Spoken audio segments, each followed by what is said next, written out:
welcome to Marilyn Hawes and to the week that we've passed through, Marilyn, and it's been full of tension, full of politics.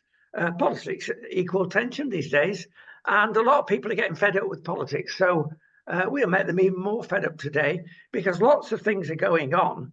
But I'll tell you what we're going to start on because it's latest news, and that's our friend Habibur Masum, and this is the gentleman that has come into the country legally. That makes a change. No, it doesn't. Most immigrants are legal. And student, and he finishes up stabbing a 27-year-old woman. A horrible stabbing, reading the accounts of it all. And the thing here is he was actually out on bail. This really irks me because, he came in on a student visa. He actually was at the University of Bedfordshire, which is just literally 10 miles from where I live. I am so tired and upset of hearing time and again these stabbings on women where it's clearly been already flagged up. And this woman clearly had a problem with him already, whatever that was, whether the baby was hers or not, his or not, I don't know. But twice she had reported him for threatening to kill her. And he said not guilty. And he must have been basically believed, but he was put out on bail. No, and now he's gone and done it. How many times do we hear this? How many times? There was a young girl the other day, beautiful young lady, exactly the same thing. When are the police going to stand up and understand the difference between harassment and stalking? Because he must have stalked her because he lived in Bedfordshire and she was up where she was in Bradford. I mean, he must have been following her and tracking her. 30% of stalkers will kill. They are completely different to people who harass. And it's high time these people were taken seriously. Now, who is going to be responsible for making that decision to put him on bail? Now, he has now gone and murdered, and she warned against it and raised the flag. So who now is responsible? Or are we going to have what we always have? Lessons have been learned. No, they haven't. Yes. They never are. So who actually is responsible for setting bail? Who recommends it? I can't remember, does the judge talk to the police and the police say okay, or does it just come from the judge? I can't remember. But whoever made that decision, I'm sorry, they need to be in court as well. You can't keep having this. People time and again are ignored. The women are ignored, and time and again, 2 women a week are killed through domestic abuse. 2 women a week across the UK, and it's something like 30 men a year and 2 women a week. And it's high time someone actually got to grips with it. I was doing a 90-minute chat yesterday to district nurse students, mature students, and they were appalled by some of the statistics. And I mean, it's across every, even to older people, elderly people, and the elderly people, things that could be significant indicators of domestic abuse are interpreted as age-related, health-related, and no one's asking the why. Nobody wants to do the deeper dive. Nobody wants to be professionally inquisitive anymore. And nobody wants to be accountable anymore. And I feel outraged about this man, outraged. Yeah, not only you are outraged because figures are coming out now that are truly disappointing, let us say. Things are hidden from us. We know that. We've known it for years. But we've got some whistleblowers at last with a bit of courage within, for example, the civil service, and tell us what's really going on there. Now, this will be a related subject to something that's been broken news for the last 2 days, and things are changing radically in the United Kingdom. We've all heard of Donald Trump complaining about the deep state. Well, we have our own deep state in the United Kingdom, and what we've been talking about is all part of it. The truth does not come out. It's all right saying political this, political that, but the big controller perhaps is a big Mandarin within the setup. Now, I'm not saying it's one Mandarin or one person, could be several, but we are accountable to our lords and masters, which appear at the moment are not our voted politicians. Trump tried to clean up the swamp. He failed. Absolutely, he failed. They got their own back on him with dodgy voting. What's going to happen this time? It's going to be very, very interesting. The fact that their elections and our elections look like being November, very interesting times coming up. There is also a parallel in the difference between the Democrats and the Republicans in America. There's very little, actually. And it's the same in our country, the United Kingdom. No difference between our friends, the socialists, and our friends, the Tories. They're all part of the same band. Will the Labour Party, who are practically sure to get in, be any better? No. Probably worse, in fact. And in all this, I want us to look at, from a nationalist point of view, the way we behave. And there are two important stories here. One is about care workers in the United Kingdom who are being taken to task by the blob because they've been naughty. And I'm sure some of them have. Now, what's this about? Well, if you look after mum, dad, auntie, cousin, whoever you like within the family, you can claim care workers allowance if you wish. And that amounts to £81.90 a week to be a carer. Now, for the state, that's a great deal because it saves the state looking after dear old mum. You can only do that if you're under 65. That is another problem. I know, because I'm over 65 and I've had to reduce my workload to rightfully care for Roger. So I thought, oh, care allowance, don't get one, can't get one. Oh, he pranged my car when he had an accident through his heart condition and everything else. Get a mobility allowance, can't do that. I'm over 65, so I can't get a mobility allowance. So my children had to buy me a car. And so it goes on. He gets an attendance allowance of £400 a month, and that's it. And it's just dreadful. At the time in your life where you actually need all this help, you can't get it. Well, no, you're right. Let's go and drill down a bit further.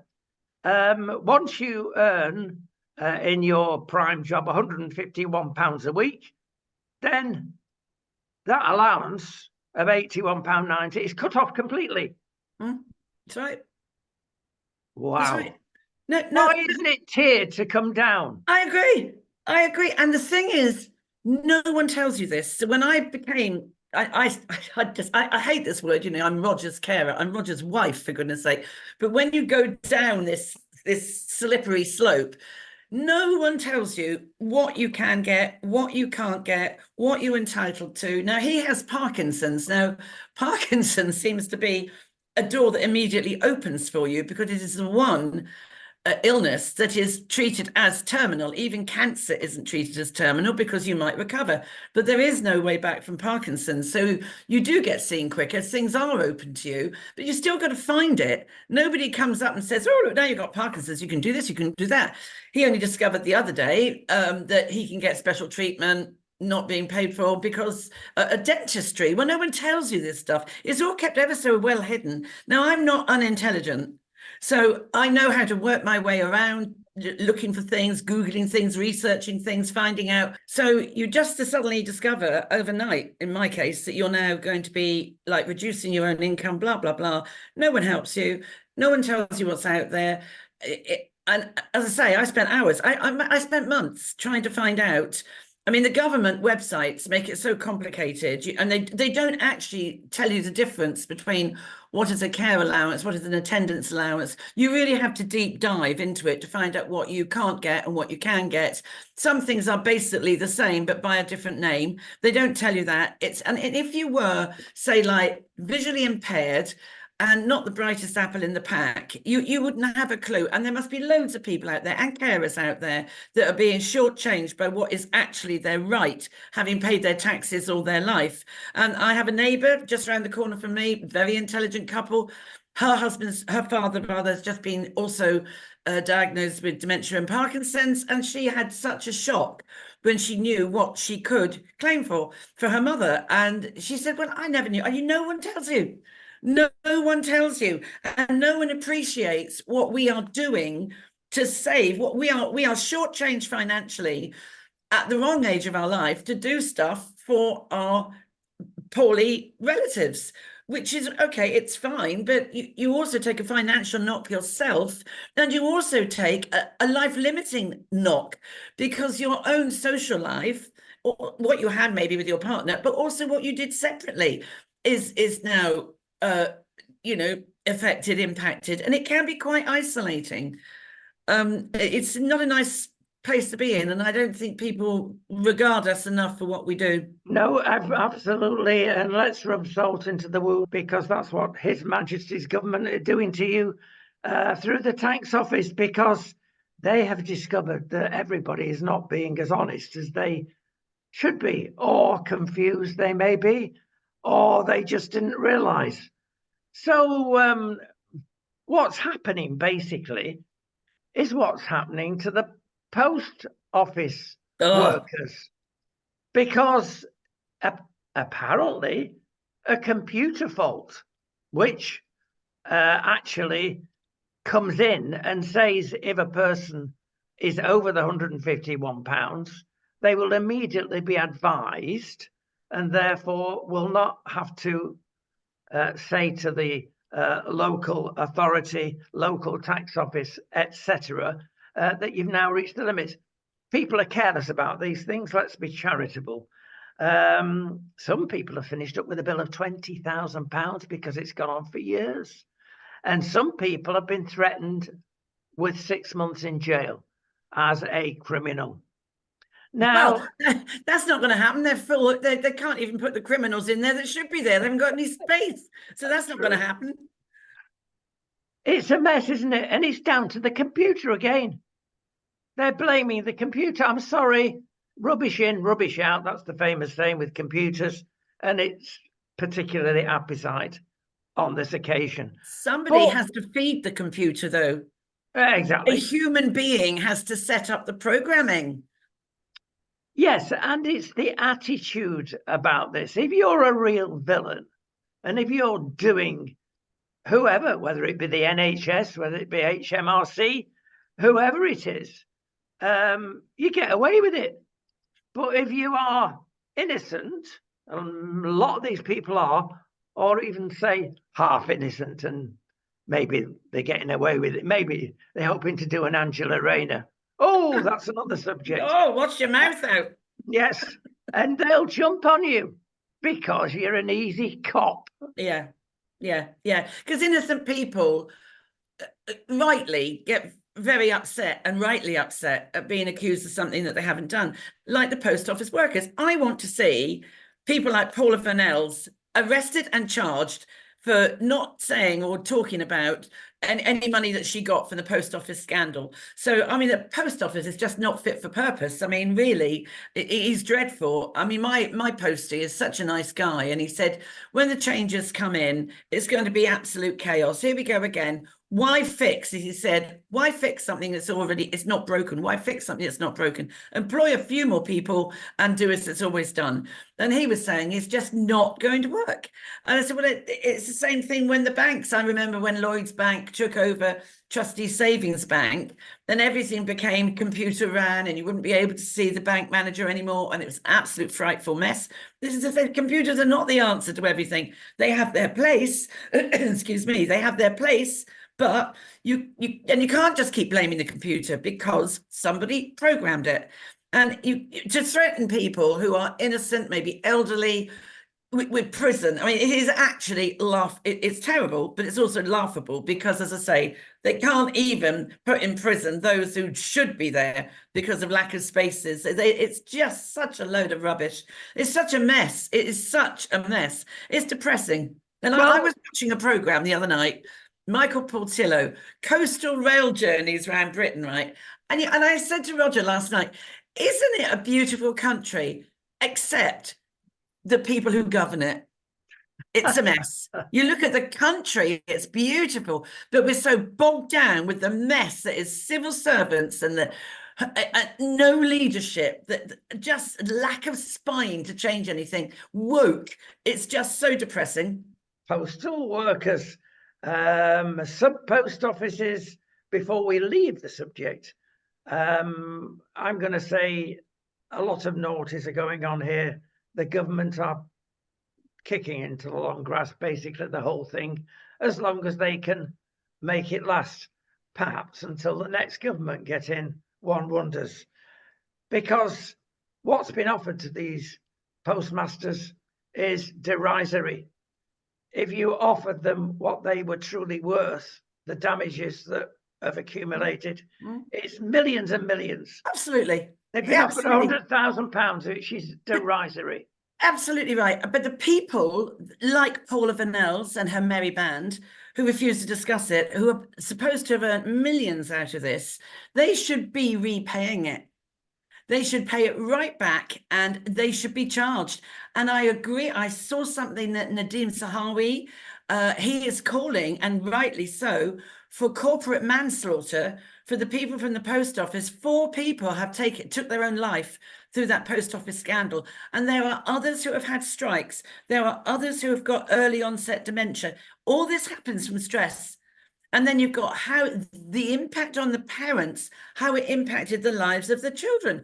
Quite right. Some of them are now kicking off and saying they want some money. I don't blame them. It is absolutely disgraceful. And Paula Vanells, who was supposed to be such a Christian, was going to be considered as bishop of somewhere. She really needs to go and do one. She really does. I mean, how she can, well, it's the arrogance of the woman, isn't it? It's the arrogance of the people that are in the church at high level. She was considered, wasn't she, Bishop of London? Oh, for goodness sake, go and kick yourself into the long grass, woman. I mean, she's only up the road from me. I would love to splash some orange paint on her church door. She's mad. She's mad. I mean, I don't know how anyone can go to her church. I mean, I'd spit in her face, quite honestly. The woman is just unspeakably awful. Where's the compassion? Where's the empathy? Yeah. It's absolutely dreadful. It's dreadful. It's like the Jimmy Savile was just a gobsmacking thing. I know it's different, but and in many respects, the Jimmy Savile thing was a very life-changing event. People suddenly woke up. But it's the same with this. It's different, but it's the same. The pain, the harm, the who was dabbling, who knows stuff, who knows what was going on in the post office. They knew, they still know who they are. Corporate corruption, corporate manslaughter, call it what you like. There are lots of things going on behind the scenes, and in fact, in front of the scenes. One of the things, of course, that's coming out of the Anglican Church is they don't believe what they've been trained in. They don't believe it in the Bible. They just believe in the modern interpretation of the Bible. Therefore, yes, it's gone woke. Everything that is in the Bible is up for grabs. Everything has changed. Now, that's okay. If you want your own church, go and believe what you want to believe. It's a free country. We keep saying that it's a free country, but really deep down, we don't really mean it, do we? Because it isn't. But there are certain people in charge, maybe, that shouldn't be in charge. And yes, we have got the Labour Party, the Conservative Party, we've got Reform, we've got the Greens, we've got the SNP, and none of them have got the answer. But the church possibly could have the answer. But the church, as it is at the moment, certainly has not got the answer. They're all in the same pot. They haven't got the answer because Justin Welby is woke. Well, where is he? Bless him. Where is he? I've met him, and I told him about standing up and making a point and everything. He told me that he was looking after 85 million Anglicans around the world. Well, actually, it is called the Church of England. You know, where are you? He's useless. He's absolutely useless. And there's no leadership whatsoever. No, I'm not, there's no, the whole thing is such a mess. Well, he's well known, I think, by now that he does have considerable problems with depression. He is missing at the moment.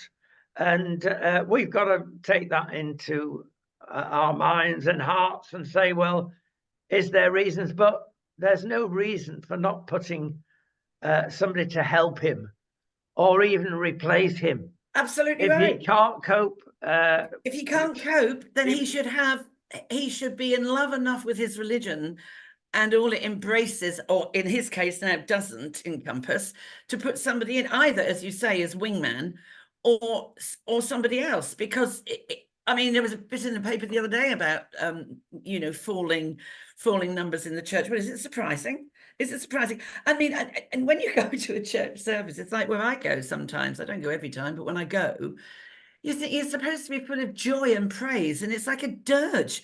Your average Sunday morning can sound like a funeral. can I suggest we've had words of wisdom from the world famous Richard Dawkins. He's the biggest atheist on this planet. Really? Oh, yes. But I'll tell you what he said this last week, because it's very, very important when one looks at our next item, which fundamentally is absolute dynamite. Right, and this program will reveal it, and has partially revealed it over the years, but now the genie is out the bottle, thanks to certain people of influence, maybe new influencers like GB News. They've got hold of this. They've stuck their head above the parapet. We have done so for years. Well, Richard Dawkins is upset. And he's given us words of truth. And he said, given the choice between Christianity and the history of Britain, and Islam and the history of everywhere else, including Britain, he, as an absolute out-and-out atheist, would choose Christianity every time. Really? Why? Well, it's a religion of love and care and concern at its heart, and purity and honesty, whereas Islam has got certain difficulties in that direction. And so many mosques in Britain. What's that about? Oh, yeah, that may be right. There's a lot, isn't there? More than anywhere else per capita. Why at Easter did they allow Ramadan lights in Oxford Street? Now, this is from a true atheist. And if he realizes it, I'm sure the church must. Absolutely. Absolutely. I mean, okay, it's wake up time. Now, let's really wake everybody up. We've just had a survey by the Henry Jackson Society, very well regarded. And they've been into the problem, the latent problem, the hidden problem of what's happening to our nation. And they've done a survey amongst Muslims in the United Kingdom. And it's very, very intense. Talk about drilling down as we do. Not half. They've gone into absolutely everything. Let me give you some stats. And these, it's a tiny proportion of what really has been said. We have mentioned on various occasions that even when the last government census was carried out, there were 30% of the Muslim community that wanted a caliphate. In other words, they wanted to take over the country. And we've said all along, it must be at least half, if 30% are actually being bold enough to admit it. So we've got danger in our midst potentially. Yeah. And now it's coming to the surface. Well, let me give you the true stats now. And they was what we said, 46% of Muslims support Hamas. Yes, as a group. They're illegal. Only 25% believe Hamas actually committed murder and rape on the 7th of October. Well, they brainwashed. Only 1 in 4 believe. The rest is just made up. The next stat, well, more than 50% want to make it illegal to show a picture of Muhammad. Now, this is when the new state of Islam comes to Great Britain. Presumably, perhaps they want it before. 3 out of 4 want Islam to be the main national religion in the United Kingdom. 3 out of 4 want Sharia law in the United Kingdom. They want to take over. Another interesting stat, 60% would vote Labour. So when everybody says, get rid of the Tories, bring on Labour, we've had enough. Really? Of course, Labour want the votes. They've got to be very careful what they say. Well, they're careful now what they say, but what happens afterwards, if they're in, that's a different thing. I don't trust Keir Starmer at all. I don't trust any of them. I mean, it's frightening. I can remember I'm going back now 25 years, when this guy, I looked after him in a day centre at the hospice, yeah, and he was a lovely guy, he was a postman. He sadly had motor neurone disease, and he was a Muslim. And I used to talk about Christianity, he talked about his faith, and he said, we are going to take over the country and the world. That's what he said then, 25 or so years ago. And that is their mantra. Well, it is. It's the way they take over the world if you give people a choice. Where are the church leaders here that are saying, no way, Jose? Where are they? They're nowhere to be seen. And that is outrageous. It's wrong. It's wrong because the whole nature of this country is going to change in a faster time than I think and even probably within our own lifetimes, quite honestly. Well, let's be honest, it has changed within our own lifetime. Oh gosh, it has. Oh, yes. And it's like slowly catchy monkey, isn't it? It's been drip, and people have allowed things to happen. Like, why now do we have to have the Christmas show in a primary school where people are done up as walruses and goodness knows what else? And, there's shock and horror because we have the nativity. Why? We would be shot and pilloried if we went to Saudi and we started building our own churches and going around sort of preaching about God and Jesus and this, that, and the other. And why should we not be doing the same here? It does, and this is what I think is causing angst and tension. Is all this in the mix? It's the financial stuff. No one's leading the country. No one's setting an example. There's no one. You feel in limbo over here somehow. It's all such a mess in the melting pot, and no one is coming out of it as a phoenix rising out the ashes. You know what I mean? It's probably in the back of our mind, deeply subconscious, but it's there. And it is going to fire up racism, whether people like it or not. It's going to happen. There are certain other very worrying trends that have got to be pointed out here. First of all, 90% of the young people coming out of university are extremely radicalized, not by the imams necessarily, but what goes on in our universities. With the universities, there was an article as well that, the experience of going to university has now changed because so there's AI, people are plagiarizing stuff off the net. So the real learning and the real ability to write your own research is like now going down the pan. And for this, you're running up huge debt. You are. As we've mentioned, there are certain other things hidden that now have come to the surface. yes, the universities are causing problems in many respects, in many ways. The other antidote for all this is, as we keep mentioning, the average Joe. What does he think? Well, he doesn't think this way, but he doesn't do anything about it. Yeah, well, quite. That's the problem. That's the problem.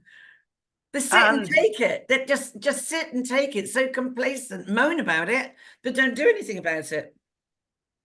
The other, as there have been many reports and diagnoses of problems have revealed, is that the nation as a whole does not believe in the statistics that we have attributed towards Islam.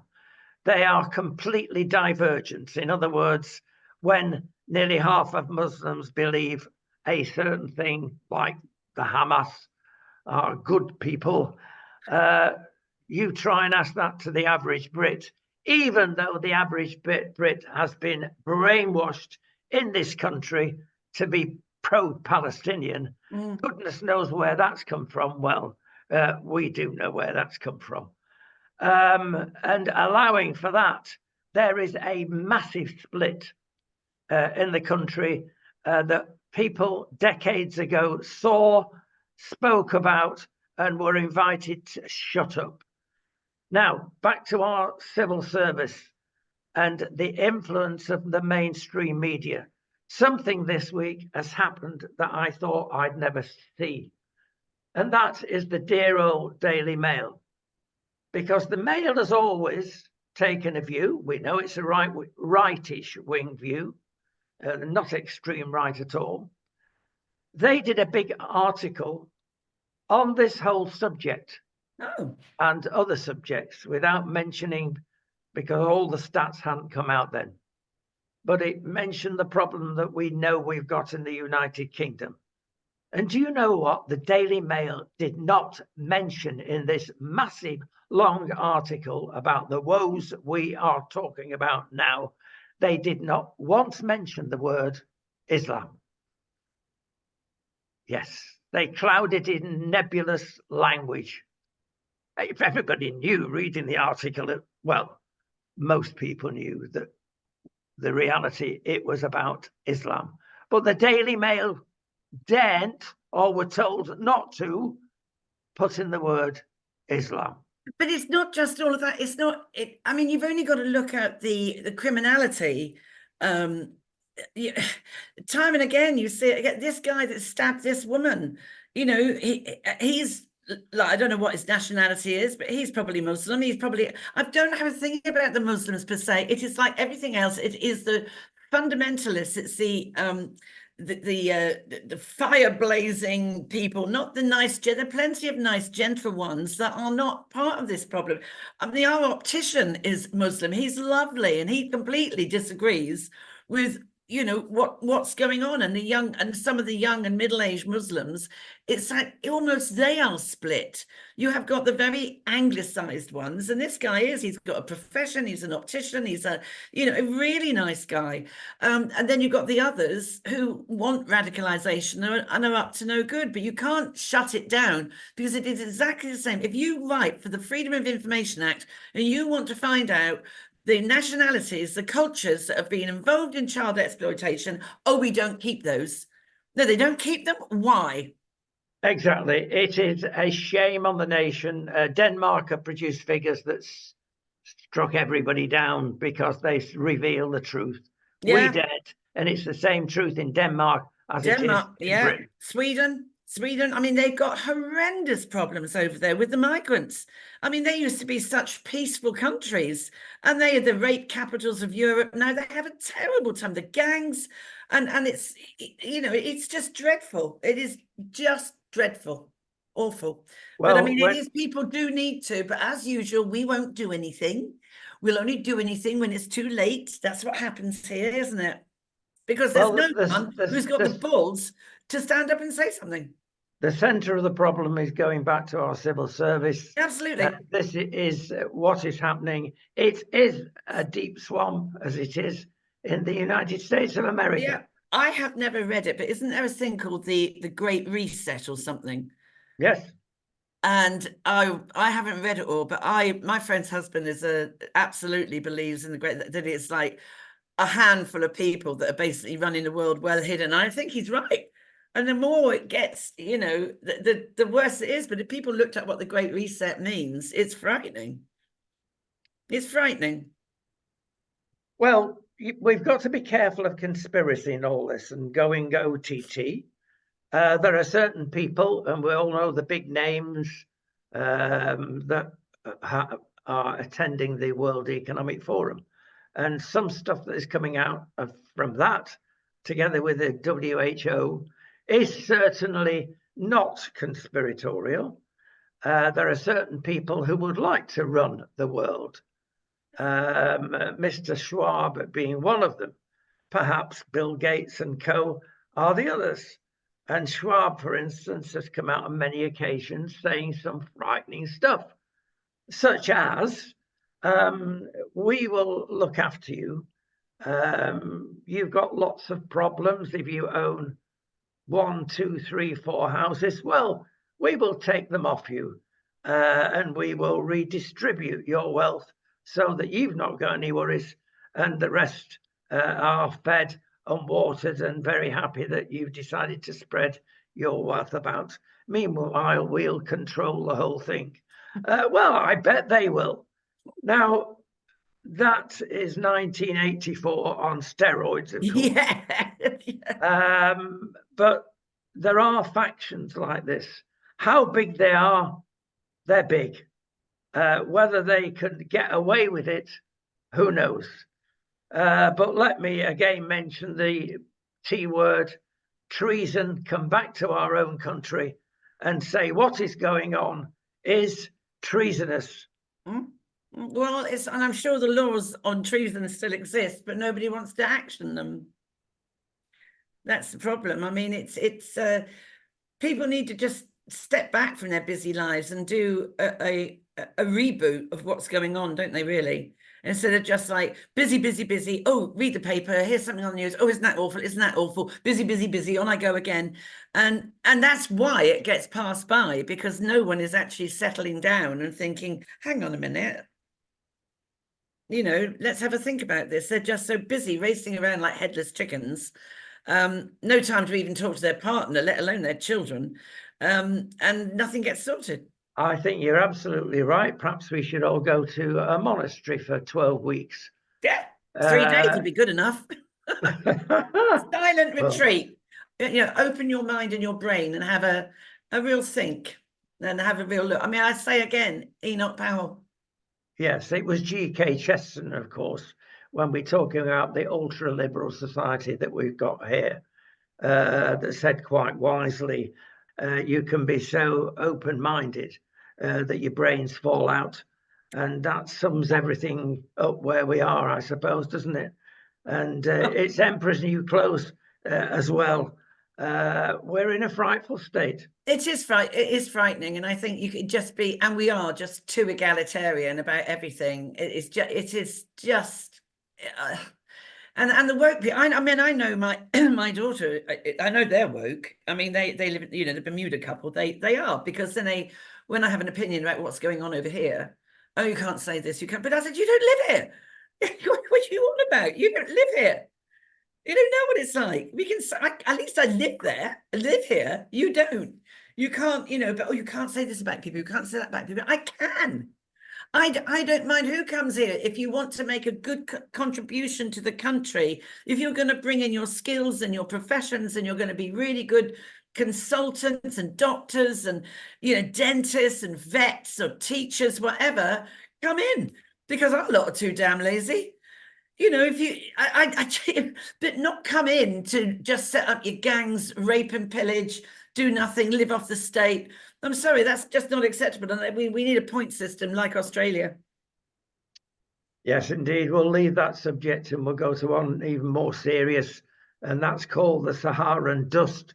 Oh, yes. Well, yes, we're in the middle of this in the south of Spain. We're only 12 miles where we are, direct line of flight to the desert. And we often get the Saharan dust But I'll tell you what, in the last 3 years, it's come back with a vengeance. In fact, this last time it's gone as far as Scandinavia. So it's all to do with things like jet streams, upper atmosphere, and we've had extraordinarily high temperatures with dust in the atmosphere, and literally the sky is orange. Now, that's all right, it's weird, it's like living on Mars. But having said that, when it rains, this stuff is truly awful. It's filthy. Last year, for instance, it rained when it was particularly bad and left that much sand. We had a beach round our swimming pool, literally. And getting rid of the stuff is horrendous. It is awful, and it's really foul, filthy rain when it comes to that, because I can remember being in Dubai and my daughter lived in a high-rise apartment, and I could see, and it was on about the 30th floor. Now, I'm no good with heights, but I was there on the balcony and I saw this like massive rolling cloud coming in over one part of Dubai, and I thought, what is that? And I rang my daughter up at work and I said, there's this weird phenomena coming, Nikki, in the distance. It's like a massive, and she, that'll be a sandstorm coming. Well, I went indoors. It's the most weird experience of this huge wind and this sandstorm, and you can't see anything. And you can feel the movement, because obviously high-rise buildings have to move, don't they? And you feel it going like this, and the sand is literally encompassing you. You can't see a thing, and it's absolutely terrifying. And then it blows its way out, and all the sand is there. But then shortly after the rain, and we used to have to literally scrape it and shovel it off. That your coffee tables and bistro tables were absolutely, and it's like grey muck, isn't it? It's not even like yellow sand. Well, there is some good, well, they say there's some good about this because, of course, the Sahara Desert used to be forest, and the goodies of the forest is within the sand. So it's like having maybe some manure from the sky. It's good for the land. Probably got a bit of camel poo in there as well. Well, no doubt. Listen, we're going to end on two slightly lighter items. One of them, of course, is Ross Cook, who's been on nearly a 12-month stint from South Africa to North Africa, and he's raised £600,000, bless him, for two charities. Now, this is good news. He's crossed 16 countries. I think it was equivalent to 250-odd marathon. More than anyway, that. I think it was more than that. I think it was over 300, I think, equivalent, or over 300. There you go. Yeah, it will be 10,000 miles. It reminded me of Forrest Gump. Have you ever seen the film, Forrest Yes, Gump? I have. And it really reminded me of that. But what an extraordinary thing. I mean, how do you find your way? And unbelievable. I mean, and just amazing guy. He didn't escape danger, of course. I mean, he was robbed at gunpoint.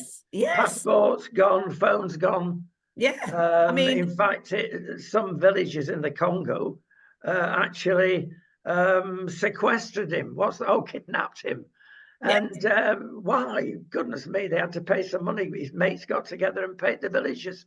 It's risky job walking. Very. I don't think he could have done it through a more dangerous country, actually. I mean, it's, I don't know whether he was on drugs when he decided to do it, but absolutely bonkers. But good on him. I mean, it's a shame he didn't raise 600 million, because he jolly well deserves it. Because I think people that were unaware of what he was doing will now probably, I think he'll raise way beyond 600,000, because people will give even more. Well, I tell you what, we're talking about bureaucrats. Morocco, I think, was the last country he was in. Yes. And his visa was pinched and his passport was pinched, and he couldn't do the whole trip from the deep south to the deep north unless he finished up on the top of Morocco. Yeah.